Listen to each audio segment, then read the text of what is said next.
আসসালামু আলাইকুম। এখানে তিনতলা ফাউন্ডেশন দিয়ে 2 ইউনিটের একটি বাড়ি। এই বাড়িটি করতে ফাউন্ডেশন থেকে শুরু করে ছাদ দেওয়া পর্যন্ত কত টাকা লাগবে এবং এখানের যে বাড়িটা ডিজাইন করা হয়েছে ড্রয়িং ডিজাইন, এটা আমরা একটু চেঞ্জ করলাম, কেন করলাম এই বিষয়ে আপনারা বিস্তারিত অবশ্যই জানতে পারবেন।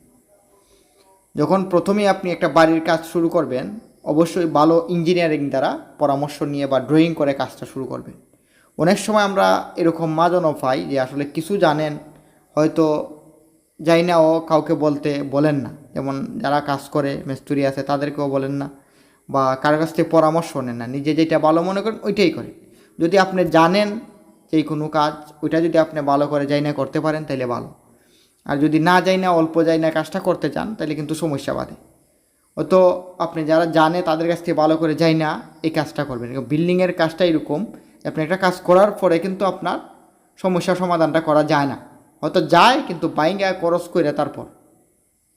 এই জন্যই আমি বলবো যে প্রথমেই আপনি ডিসিশন নিতে হবে যে বিল্ডিংটা করার যে কীভাবে কাজটা করতে। যেমন আমরা ড্রয়িংটা কেন চেঞ্জ করলাম, এখানে চেঞ্জ বলতে যে এখানে প্রত্যেকটা ইউনিটে কিন্তু 2টা বেডরুম, একটা ডাইনিং রুম, একটা কিচেন এবং একটা বাথরুম। আমরা পিছনের যে বারান্দাতে একটা বাথরুম বাড়াবো, কারণ এখানে জায়গায় বেশি, কিন্তু বাথরুম হিসাবে 2টা বাথরুম দিব আমরা, একটা কমন, একটা অ্যাটাচ, একটা অ্যাটাচ বাথরুম এবং একটা কমন বাথরুম। 2টা ইউনিটেই পিছনের যে বারান্দাটা বড় হয়ে গেছে, বারান্দাটা একটু ছোটো করে আমরা বাথরুম একটা বাড়াবো। আর এখানের যে ড্রয়িংটা একটু ব্যতিক্রম বলতে গেলে আমরা সাধারণত একটা বিল্ডিং যখন করি, প্রায় বিল্ডিংয়ে দেখবেন যে এই সামনের যে 4টা কলাম এক লেভেলে থাকে। এটা কিন্তু সিঁড়ির যে 2টা কলাম এটা আউটে আনা হয়েছে এই 30 ইঞ্চি, আর বারান্দাটা একটু ভিতরে থাকবে, তাহলে বিল্ডিংটা দেখতে একটু ব্যতিক্রম লাগবে। হয়তো বোঝা যাবে যে বিল্ডিংটা করার পর কীরকম হয়। ইনশাল্লাহ আমার সাথে যদি থাকেন বা ভিডিওগুলো দেখেন তাহলে বিস্তারিত আপনারা অবশ্যই দেখতে পারবেন। এই বিল্ডিংটার লম্বা আছে 45 ফিট এবং পাশে আছে 37 ফিট। তাহলে আমরা যদি এই স্কোয়ার ফিট হিসাব করি তাহলে 1665 স্কোয়ার ফিট, আর শতাংশ হিসাব করলে 4% জায়গার মতো। এখানে যদি আপনি এরকম একটা বাড়ি করতে চান তাহলে আপনার অবশ্যই 5% জায়গা লাগবে, কারণ আপনার পিছনে জায়গা রাখতে হবে, সাইডে জায়গা রাখতে হবে এবং সামনে একটু জায়গা রাখতে হবে, যার কারণে আপনার 5% জায়গা হবে। হয়তো বিল্ডিং যদি জায়গাটা স্কোয়ার হয়, সব দিকে সমান থাকে, হয়তো বিল্ডিং আরও একটু বড় হইতে পারে, আর যদি জায়গা বেশ কমা দিলে একটু ছোটো হইতে পারে। এটা হলো জায়গা অনুপাতে বিল্ডিংটা করতে হয়। তো এখানে 14টা কলাম, প্রত্যেকটা কলামের সাইজ হলো 10-15, সাইডের কর্নারের কলামে হলো 6টি করে 16 mm রড এবং মাঝখানের কলামগুলোতে হলো 8টি করে 16 mm রড। এখন আপনি যেটা বলি যে আপনি অবশ্যই যাই না বুঝা, যারা জানে তাদের কাছ থেকে কাজটা যাই না তারপর কাজটা করবেন।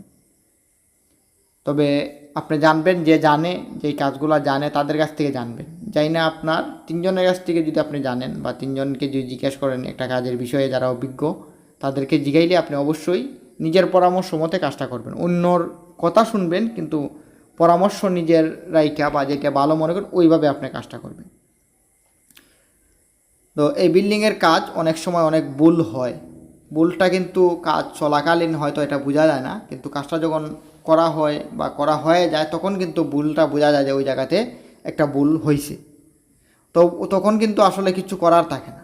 যদি আপনি করতে যান করতে পারবেন, বাইঙ্গা চুইরা আবার নতুন করে করতে হয়। তো যার কারণে এই বিল্ডিংয়ের কাজটা অবশ্যই ভালো করে যাই না বুঝা কাজটা শুরু করবে। তো এখানে আমাদের যতটুকু কাজ হয়েছে, আমরা যেটা জানি বেস থেকে শুরু করে ছাদ দেওয়া পর্যন্ত 1665 স্কোয়ার ফিটের মাঝে এখানে প্রায় 18 থেকে 19 লাখ টাকার মতো খরচ হয়েছে অলরেডি। এই বিল্ডিংটি টোটালি বেস থেকে ছাদ দেওয়া পর্যন্ত। এখন ওনার আরও প্রায় এক্সট্রা 1 লাখ টাকার মতো খরচ হয়েছে, যেমন ক্যারিং খরচ, ভিতরে মাল ঢুকানোর জন্য প্রায় 20 লাখ টাকার মতনই খরচ হয়েছে। যখন আপনি যদি ক্যারিং খরচ আরও বেশি লাগে তাহলে আপনার 19 লাখ থেকে আপনি যোগ করবেন, আর যদি ক্যারিং খরচ না লাগে তাহলে আপনার প্রায় 19 লাখ টাকার মতো লাগবে তিনতলা ফাউন্ডেশন দিয়ে এরকম একটা বাড়ি বেস থেকে শুরু করে শুধু ছাদ দেওয়া পর্যন্ত। আপনি যদি কমপ্লিট করতে চান তাহলে প্রায় 35 লক্ষ টাকার মতো লাগবে। তো ধন্যবাদ সবাইকে, ভালো থাকবেন, সুস্থ থাকবেন।